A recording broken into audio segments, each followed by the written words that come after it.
राज्य के भूमि एवं राजस्व विभाग के मंत्री दिलीप जायसवाल लगातार जमीन मालिकों को उनको मालिकाना हक दिलाने के लिए तत्पर दिख रहे हैं। लगातार वो संबंधित विभाग के पदाधिकारियों के साथ समीक्षा बैठक करके तमाम चीज़ों की जानकारी भी लेते दिख रहे हैं। इस तरह से दिलीप जायसवाल ने कहा है कि जब हमने मंत्री बना था उस समय कई तरह की समस्याएं मेरे सामने आ रही थी, लेकिन जिस तरह से सहयोग शिविर का आयोजन मुख्यमंत्री के निर्देश पर किया जा रहा है तो ऐसे में बड़ी संख्या में जो समस्याओं का जो संख्या था उसमें घटोतरी देखी जा रही है। वो घटता ही जा रहा है।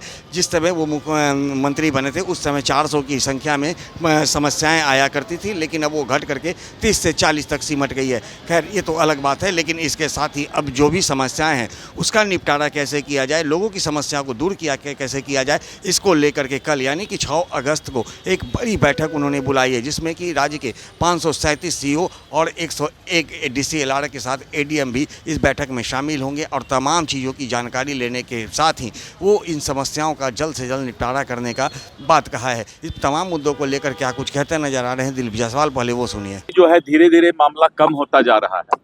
मुझे याद है कि जब मैं पहला बार बैठा था तो करीब 400 से ऊपर लोग हमारे जनता दरबार में आते थे, लेकिन जब से सहयोग पोर्टल मुख्यमंत्री जी के द्वारा महीना में एक बार सहयोग कार्यक्रम और इस तरह के जनता दरबार लगाना शुरू हुए तो ये संख्या कम होते जा रही है।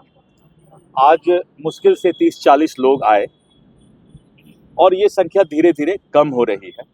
इसका मतलब है कि जो हड़ताल हुआ था 3 महीना उसका भी लोड था।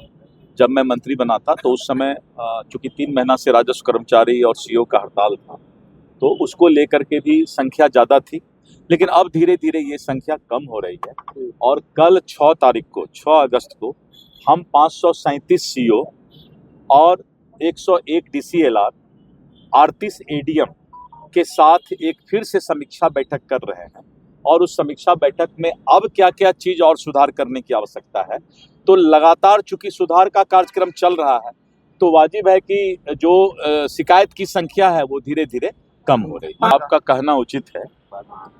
जब भी कोई टाइटल सूट या सिविल सूट यानी माननीय न्यायालय का जब ऑर्डर होता है तो ऑर्डर के बाद उसको जब भी निष्पादन होगा तो एडीएम के स्तर पर जाएगा।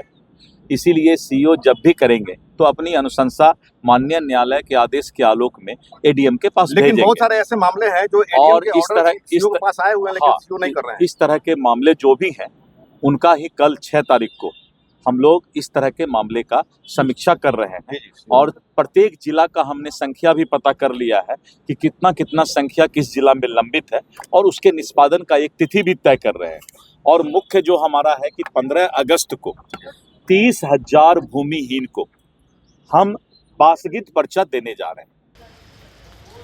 तो जैसा कि आपने सुना, उन्होंने साफ तौर पे कहा है कि राज्य के किसी भी भूमि मालिकों को, जमीन मालिकों को उनको मालिकाना हक दिलाना मेरा पहला कर्तव्य है और इसके लिए लगातार विभाग के पदाधिकारियों के साथ समीक्षा बैठक की जा रही है, जानकारियां ली जा रही है। इसके साथ ही उन्होंने कहा है कि देश में पहली बार 15 अगस्त को 30,000 भूमिहीनों को ज़मीन दिया जाएगा। तो कहीं ना कहीं देश की केंद्र सरकार व बिहार की राज्य सरकार लगातार जमीन मालिकों को और भूमिहीनों को भूमि देने को लेकर के तत्परता दिखा रही है। अब देखना यह होगा कि आने वाले समय में ये जो ज़मीन मालिक हैं जिन पर भूमाफियाओं का कब्जा हो चुका है वो इससे कब तक निजात दिला पाने में सफल होते हैं। सहयोगी आनंद के साथ Gyanendra Verma, AVI nation news, Patna.